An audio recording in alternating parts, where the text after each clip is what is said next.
He shows me recent footage captured by spacecraft that have their sights trained on our star. The sun is revealed in exquisite detail, but its face is strangely featureless. If you want to go back to see when the sun was this inactive, you've got to go back about 100 years, he says. This solar lull is baffling scientists, because right now the sun should be awash with activity. It has reached its solar maximum, the point in its 11-year cycle where activity is at a peak.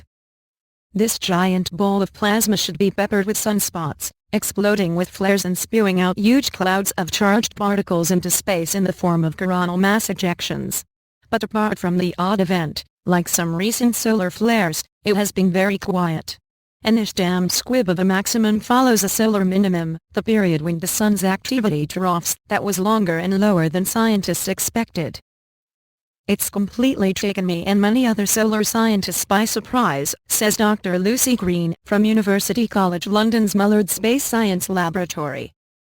The drop-off in activity is happening surprisingly quickly and scientists are now watching closely to see if it will continue to plummet. It could mean a very, very inactive star. It would feel like the sun is asleep. A very dormant ball of gas at the center of our solar system, explains Dr. Green. This, though, would certainly not be the first time this has happened.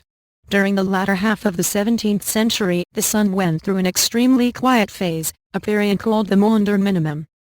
Historical records reveal that sunspots virtually disappeared during this time. Dr. Green says, there is a very strong hint that the sun is acting in the same way now as it did in the run-up to the Maunder Minimum. Mike Lockwood, professor of space environment physics from the University of Reading, thinks there is a significant chance that the sun could become increasingly quiet. An analysis of ice cores, which hold a long-term record of solar activity, suggests the decline in activity is the fastest that has been seen in 10,000 years. It's an unusually rapid decline, explains Professor Lockwood.